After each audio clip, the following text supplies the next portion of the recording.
দেশের ইতিহাসে এই প্রথম কোনো প্রধানমন্ত্রী বাংলাদেশ সেনাবাহিনীর গ্রীষ্মকালীন মহড়ার প্রশিক্ষণ এলাকায় সরাসরি উপস্থিত হয়ে মাঠ পর্যায়ে সেনা সদস্যদের সঙ্গে দীর্ঘ সময় কাটিয়েছেন।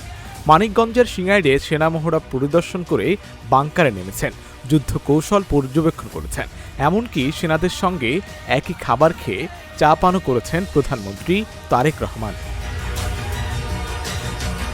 মঙ্গলবার ৭ জুন সকাল ৯টা ২০ মানিকগঞ্জের সিঙ্গাইর উপজেলার বাংলাদেশ সেনাবাহিনীর ৯ পদাতিক ডিভিশনের অধীন ৮ বীরের গ্রীষ্মকালীন প্রশিক্ষণ এলাকায় পৌঁছান প্রধানমন্ত্রী তারেক রহমান।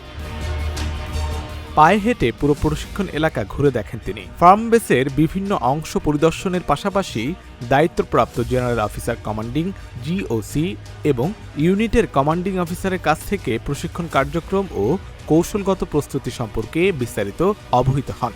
একজন কমান্ডারের মৌখিক অপারেশনাল নির্দেশনা মনোযোগ দিয়ে শোনেন প্রধানমন্ত্রী। এরপর সেনা সদস্যদের পরিচালিত রেড মহড়া প্রত্যক্ষ করেন এবং যুদ্ধক্ষেত্রে অবস্থান গ্রহণ, রণকৌশল ও সমরাস্ত্র ব্যবহারের বাস্তবধর্মী প্রশিক্ষণ পর্যবেক্ষণ করেন। এ সময় তিনি বাংকারে নেমে মহড়ায় অংশ নেওয়া অফিসার ও সেনা সদস্যদের সঙ্গে রণকৌশল নিয়ে মতবিনিময় করেন। গাছের পাতার আড়ালে ছদ্মবেশে অবস্থানরত সেনা সদস্যদের কাছে গিয়েও তাদের খোঁজ খবর নেন এবং দায়িত্ব পালনে উৎসাহ দেন।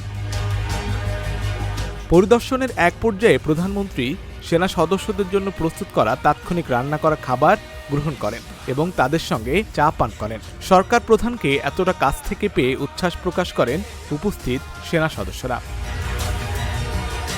পরে সেনা সদস্যদের উদ্দেশ্যে দিক নির্দেশনামূলক বক্তব্যে প্রধানমন্ত্রী বলেন, দেশের জনগণের আস্থার প্রতীক বাংলাদেশ সেনাবাহিনী।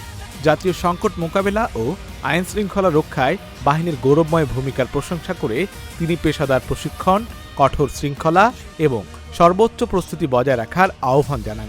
এ সময় প্রধানমন্ত্রীর প্রতিরক্ষা উপদেষ্টা ব্রিগেডিয়ার জেনারেল অবসরপ্রাপ্ত ডক্টর AKM শামসুল ইসলাম, সেনাবাহিনী প্রধান জেনারেল ওয়াকারুজ্জামান, প্রধানমন্ত্রীর সামরিক সচিব মেজর জেনারেল আবুল হাসনাত মোহাম্মদ তারিক সহ বাংলাদেশ সেনাবাহিনীর ঊর্ধ্বতন কর্মকর্তারা উপস্থিত ছিলেন।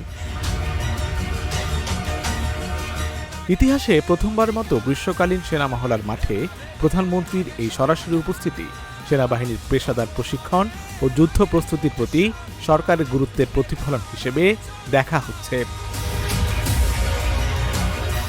আশিক আরেফিন, ঢাকা জার্নাল।